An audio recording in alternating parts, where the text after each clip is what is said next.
उज्जैन महाकालेश्वर मंदिर में 3 से 12 मार्च तक महाशिवरात्रि का पर्व मनेगा और 12 मार्च को दोपहर में भस्म आरती की जाएगी। मंदिर समिति की बैठक में आवश्यक सुझाव लिए गए और अंतिम फैसला अगली बैठक में लिया जाएगा। महाकालेश्वर मंदिर में महाशिवरात्रि पर्व की शुरुआत 3 मार्च से होगी। प्रतिदिन भगवान के अलग अलग श्रृंगार व पूजन अर्चन होगा। मंदिर के दर्शन सहित अन्य व्यवस्थाओं को लेकर सुबह महाकालेश्वर मंदिर प्रवचन हॉल में कलेक्टर की अध्यक्षता में बैठक में सुझाव दिए गए। इन पर निर्णय अगली बैठक में होगा।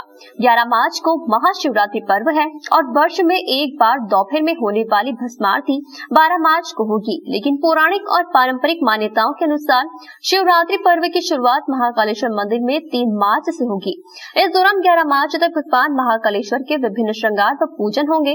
महाकालेश्वर मंदिर में श्रद्धालुओं की दर्शन व्यवस्था को लेकर कलेक्टर आशीष सिंह, एसपी सत्येंद्र कुमार शुक्ल ने मंदिर समिति के सदस्यों से चर्चा की, जिसमें यह सुझाव आए कि दर्शन व्यवस्था ऑनलाइन ही रहे।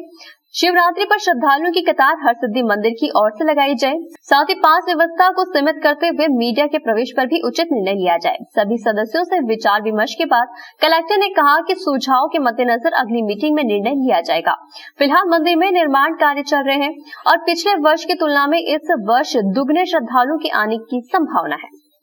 नहीं सर, मानव पर, क्योंकि आप इधर पब्लिक को भेज भी सकते हैं। पूरा खुदा हुआ पड़ा बेगमबाग से भी आप पब्लिक को रहते हैं, तो पब्लिक को आपको फिर बड़े गणेश जी से बाहर उसकी व्यवस्थाओं थी।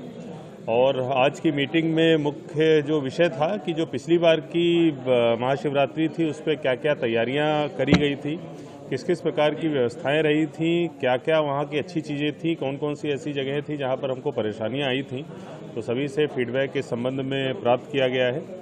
वर्तमान में स्थिति जो है पिछली बार से अगर हम लोग तुलना करें तो काफ़ी अलग है, क्योंकि कोरोना का संकट अभी भी हमारे सामने है और एक नए कोरोना के फेज की भी बातें जो है लगातार चाहे महाराष्ट्र में हो चाहे मध्य प्रदेश के कई सारे ज़िलों में हो रही हैं।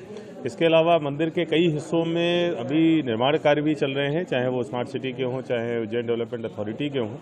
तो इन दो चीज़ों की भी अपने को दो चीज़ों का भी ध्यान रखना है और पिछली बार के जो हमारे अनुभव हैं, जो हमारी सीखें, उनका भी ध्यान रखना है। तो ये सारे फीडबैक लेते हुए अब हम लोग एक इंटरनल वर्किंग करेंगे अगले 2-3 दिनों में और उसके बाद में सोमवार की शाम को ये बैठक फिर से बुलाई जाएगी। जो हमारा प्रस्ताव होगा उस पर चर्चा होगी, उसमें जो भी सुझाव आएंगे, जो भी संशोधन प्रस्तावित किए जाएंगे, उसी हिसाब से काम करके हम लोग पूरी व्यवस्था को उस दिन फाइनल कर लेंगे। हमारी जो कोशिश है कि जितने भी श्रद्धालु आएँ उन सभी को बहुत ही फास्ट दर्शन हो, बिना किसी परेशानी के दर्शन हो। जितनी जल्दी हम लोग दर्शन करा सके उतना अच्छा रहेगा। साथ में चाहे हमारे मीडिया बंधु हों, चाहे हमारे जो पंडे और पुजारी और उनके परिवारों की जो परंपरा का पालन करना है, वो परंपरा का पालन भी बहुत आसान तरीके से हो जाए, उनको कोई समस्याएं ना आए, ये हमारी प्राथमिकताएं रहेंगी। उसी के हिसाब से हमारा प्लान तैयार किया जाएगा।